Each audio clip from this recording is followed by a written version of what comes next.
తీసుకొని భారత రాజ్యాంగం ఆర్టికల్ 50లో ఉన్నటువంటి separate judiciary from the executive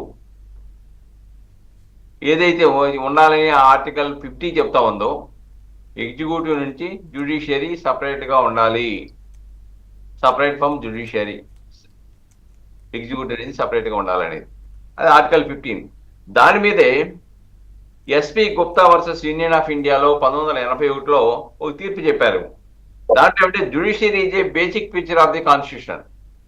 దీన్ని బేస్ చేసుకొని కేంద్ర ప్రభుత్వాలు రాజకీయంగా తన ఆధిపత్యంలో ఉంచుకోవాలని చెప్పేసి ఇందాక మీరు చెప్పినట్టుగా నేషనల్ జ్యుడిషియల్ అపాయింట్మెంట్ కమిషన్ అని ఆ కేసు 2015లో వచ్చింది.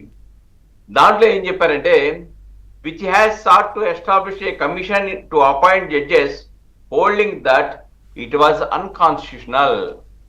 ఎందుకంటే ఆర్టికల్ 50 వైలేట్ అవుతుంది.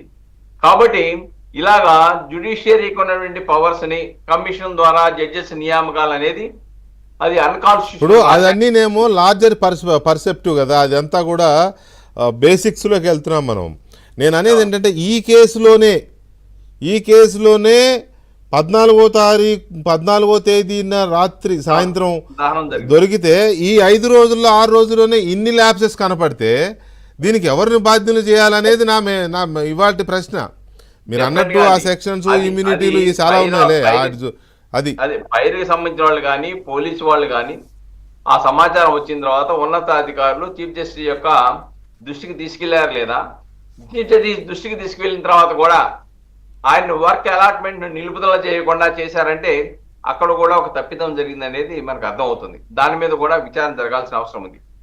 కాబట్టి ఇవన్నీ ఏం చూపిస్తున్నా ఉన్నాయి, ఒక జ్యుడిషియరీలో కొంతమంది చేసేటువంటి తప్పిదాల వలన న్యాయ వ్యవస్థ మీద ఉన్నటువంటి క్రెడిబిలిటీ, నమ్మకం